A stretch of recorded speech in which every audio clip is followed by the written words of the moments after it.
Welcome to Illinois Realtors ROI video series. I'm Betsy Urbance, General Counsel for Illinois Realtors. We recently visited with Katie Johnson, General Counsel and Chief Member Experience Officer at the National Association of Realtors. Katie shared with us some guidance about how to safely and carefully reopen our offices, pivoting towards a new normal, seizing the challenges involved in dealing with this global pandemic and turning those into opportunities about how to continue forward safely and carefully.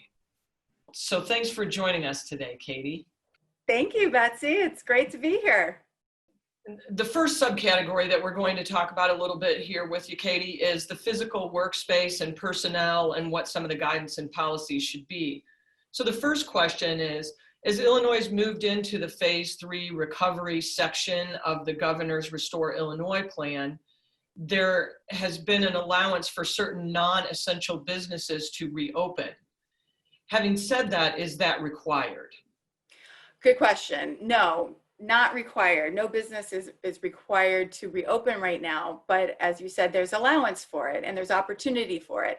I believe the recovery plan actually specifically states and encourages telework for all workers who are feasible. So first, I just recommend that if you are able to work from home, consider continuing to do so. But you know, the city of Chicago labeled their phase 3 as cautiously reopen. And I think that's a good term because it reminds us to be cautious about our plans in reopening. And when we speak about it at NAR, when we speak with members and associations about developing their plans, we give them this guide. We say, be patient, be flexible, and be accommodating. Really good responses to that particular question. Now we're going to drill down a little bit further, and these questions are more geared to what our members and our local associations might be tuned into. So we'll talk specifically in terms of businesses being a brokerage or an association. So the second question, and I think some of these questions apply really to both because they're physical office spaces with people in them. Sure. So the second question is, if a brokerage or association has decided to reopen, what are some key points for their physical workspace? So when you're creating your plan, which I think we're going to talk about more today, to reopen, I think you need a guiding light. And the guiding light is that you want to create an environment of trust and confidence in the physical space so that your staff and your visitors will feel welcome and safe interacting there. So how do you facilitate an environment of trust and confidence? Well, there's lots of behaviors that are essential towards building trust. But here, there's 3 key elements in your reopening plan. That's preparation, prepare, follow through, walk the walk, do what you say you're going to do in those plans, and communicate. Ask questions, actively listen, and clearly communicate your plans to the interested parties. Okay, really good. Thank you for that. So related, question number 3, what are some other important notes to make sure employers, both brokerage companies and associations, are prepared to return to the physical space and that the policies and the practices are in place? So in step 1, prepare. In preparing, I think it's a good idea to gather a team, assemble a team or a work group of people who are really stakeholders, are invested in creating that safe and trusted physical space. And what's your team going to do? Your team is going to study the laws, make sure they know the federal, state, local laws, how they apply to your office space, what they require, as well as the CDC guidelines for safety measures and your Illinois State Health Department guidelines. Once you understand the law and the structures, you check out our checklist at nar.realtor/coronavirus. We created a checklist called the Workplace Reentry Checklist, and it will be a good tool for your team to use when you're walking through all the potential issues and all the potential planning because it's going to prompt you to think about the issues about your physical space, including what your cleaning protocols need to be, what they will be, where the hand sanitizer will be located at ingress and egress, what the capacity of your space can be, what the capacity of the common areas can be, how you can implement physical distancing in those common areas as well as in the workspaces. What do you need to do to adjust the workplaces, whether it be cubicles or offices, to ensure that that the most amount of people interacting there are going to be safe and have a reduced risk of contracting COVID-19. But in addition to the physical safety, health, cleaning, sanitizing precautions you're going to have to take, think about the employee policies. How are the employees impacted in this new normal? What does their travel look like? Are there going to be restrictions on travel? What does their remote work policy look like? Remember, be flexible, be accommodating. In many cases, the law requires it, whether it be the state reopening guidelines or the federal Families First Recovery Act that is going to require you to accommodate families with children or people impacted by this illness. So create a policy that you can turn to when faced with those issues, and also a policy regarding how you'll react to someone who has the known illness in your office. We call it a preparedness plan. We do have a sample preparedness plan on our website, nar.realtor.com/coronavirus. And it's an example of how you might evacuate the floor where the infected individual worked, quarantine those individuals on that floor for 14 days, and other safety and cleaning and sanitizing and disinfecting precautions that you're going to take after learning about that.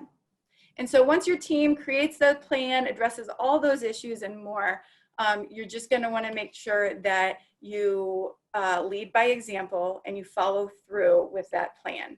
That's going to include training of the employees, signs, posting signs at ingress, egress, in the common areas, to clearly communicate to staff and visitors how you are addressing their safety and what precautions you're taking to create this confidence in this environment.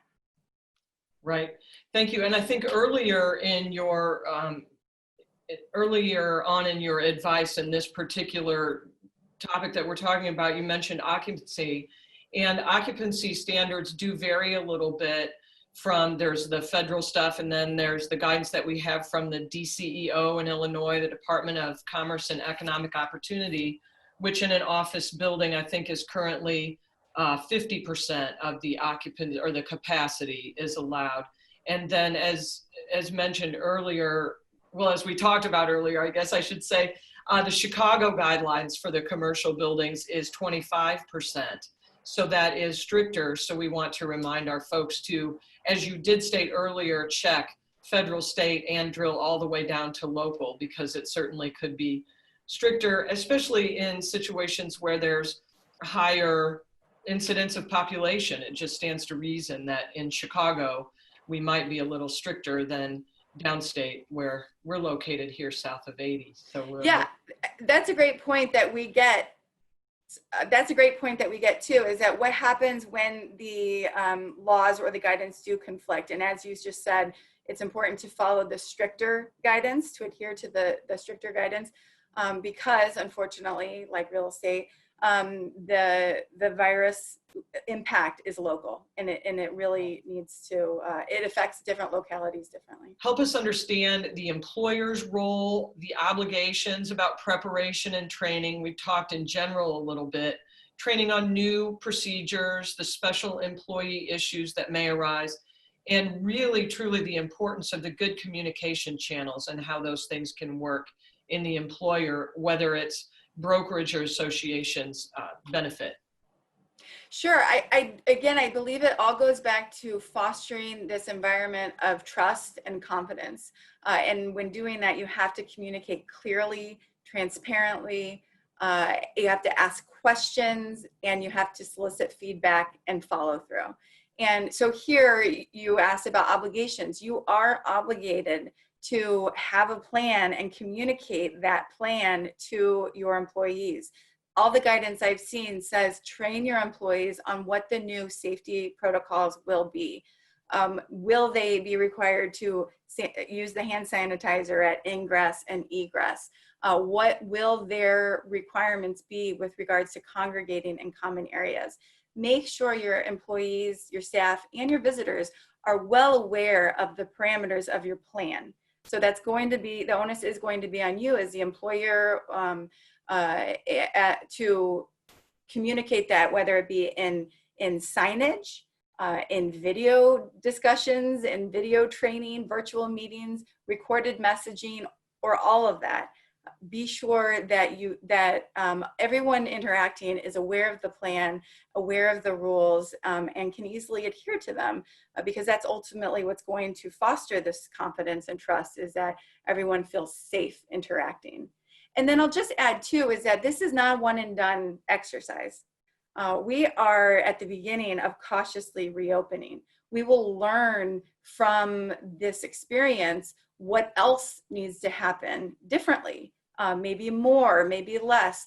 That your plan will be tweaked. So make sure that that team that you've assembled to create and implement the plan is also meeting regularly to test whether it's still a good plan to follow or if tweaks need to be made.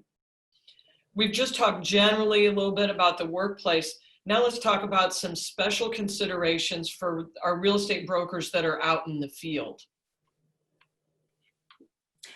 First, major kudos to all realtors who have turned this challenging time into real opportunity to enhance the way that they serve clients and customers. We have seen real innovation in virtual showings, digital marketing, customer relationship management. You know, these past few months, people are doing things new, different, and better than they've ever done before. So I think it's a testament to the resiliency of realtors, and I think it bodes well for our value proposition for many years to come. So I want to say, keep going. Just keep going. This is not a, this cautiously reopening is not a back to business as usual by any means. Take a minute to pause and think about how you've improved your business these past few months and what lessons learned there you can bring with you to the future. And with regards to actually starting the business and getting back to in-person interactions, I do want to turn your attention to another resource we have on our website at nar.realtor. It's called Showing Guidance During Reopening. And it's culminated from the feedback and the questions we've received from a number of brokers across the country as to what they believe are best practices for cultivating the safe space and steps that they take before, during, and after in-person showings. Right, thank you for that. And just as a follow-up to that really good guidance, even though things are legally allowed, what are some of the best practices to think about going forward in our post-COVID or really truly our with COVID world? Good point. This is cautiously reopening, as I said, doesn't mean going back to business as usual. I think the best practices going forward is to continue doing what's worked well. And in many instances, virtual showings, virtual client communications has worked very well. And we all strongly encourage realtors to continue with that effort. I think that when assessing the marketing plan with your clients, you need to take it very individually. Every client is going to have specific needs and desires, and every client is going to be at a different point in this spectrum of comfort level and trust, and where they are on that spectrum will depend on where you are in your marketing effort. So I think that dealing with clients and customers in this new normal which will be a life with COVID-19 for the foreseeable future, I would use the same guidance that we give for reopening your office. And that's be patient, be flexible, be accommodating. And as long as you're having these open communications and asking questions with your clients, you'll understand their needs and their comfort levels in terms of marketing their properties. Right, thank you. Now let's really kind of switch gears a little bit, but a very, very and always important topic is one of our last, but certainly not least, and that's with regard to fair housing and some of the questions that come up in this situation. So recognizing that much has been said and written on the topic of fair housing as it relates to consistent and non-discriminatory treatment of persons with different ethnicities, race, national origin, those with disabilities.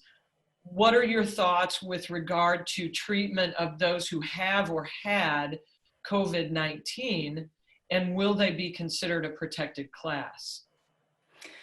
Great question and a difficult question. The Fair Housing Act certainly applies always. And the question is COVID-19 going to be considered a disability such that a disability protected under the Fair Housing Act? And the answer is that it's too early to tell. It's a novel question, but it's certainly possible. There are signs, and what we know about COVID-19, it very well could be considered a disability at some future point. So the best rule of thumb and guidance here is to act as if it is covered under the Act. Right. So question number 2, that's kind of a follow-up to this, is it permissible to ask persons if they've been diagnosed or they've been exposed to COVID-19?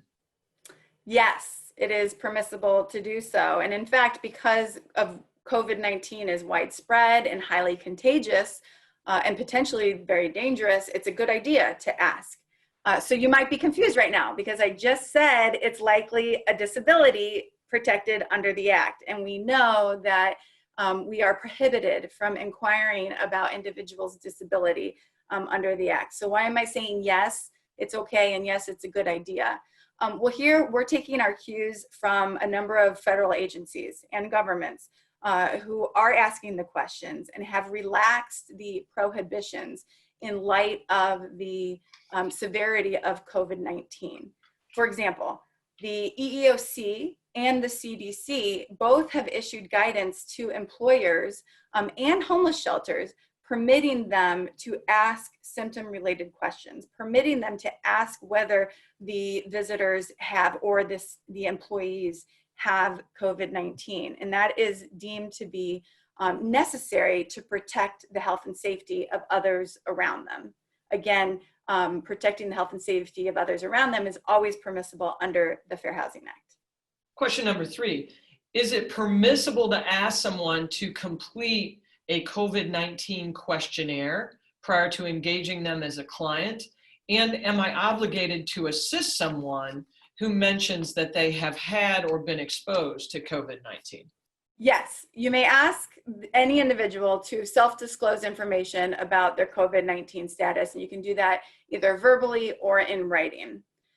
In general, you are obligated to provide a reasonable accommodation for individuals with disabilities. So when dealing with someone who has COVID-19, it's important to first assess whether a reasonable accommodation exists so that you can mitigate the threat that may cause to you or others.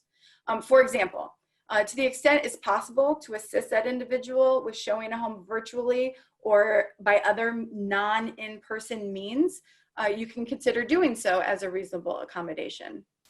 But ultimately, if a reasonable accommodation does not exist, then showing the house or in-person interaction with that individual would pose a threat to your health and safety or the health and safety of others, you are not obligated to do that. The key here is to treat everyone the same. Create a policy or a plan to, if you're going to ask health questionnaires or health questions at all, Ask them of every single person. Have a policy that says you are going to ask every single person that you interact with, or client or customer you interact with, the same questions. And here's how you're going to evaluate the responses, so that you are treating everyone equally, regardless of who they are, but just based on the responses that they provide you. Right. And then the treatment would be consistently the same too. If they say no, then same response, right? So finally, that leads us to just the sort of catch-all provision. Is there anything that we should discuss related to this important moment in time where we attempt to phase back in to a new normal of work and life, really? I think we could reiterate a couple of the points we've made, and about being patient, being flexible, be accommodating, understand all that you can about the environment that COVID-19 presents, about the laws and the regulations around it. Ultimately, realtors are resilient. They've proven it these past 3 months. They've proven it for these past many, many decades, if not 100 or more years. So they should be proud of how they've risen to the challenge and innovated in these times. And again, I just say keep going. As Illinois Realtors puts it, revitalize, opportunity, influence. Leverage this moment and what you've accomplished to catapult your business into the future. And then I think it's also just a helpful reminder that the golden rule is at the heart of the Realtors Code of Ethics. It's been really hard. 2020 has been a very hard year for many people. And if we can all just remember the golden rule and abide by golden rule, I think that should be our guiding light now on this journey towards our new normal. All right, that was awesome. Thank you very much, Katie, for joining us today. And I think you've given us just lots of great guidance, good pointers. I love the bulleted, like 3 things to remember. Those things are really helpful, and we should just post them all over our offices. So we can't thank you enough for joining us, and have an awesome day. Great. Thank you very much. I'm honored to be here. We're very grateful to Katie for spending her time with us and helping us to navigate through this time, learning how to meet our challenges and turn those into opportunities on our way to our new normal, whatever that might be.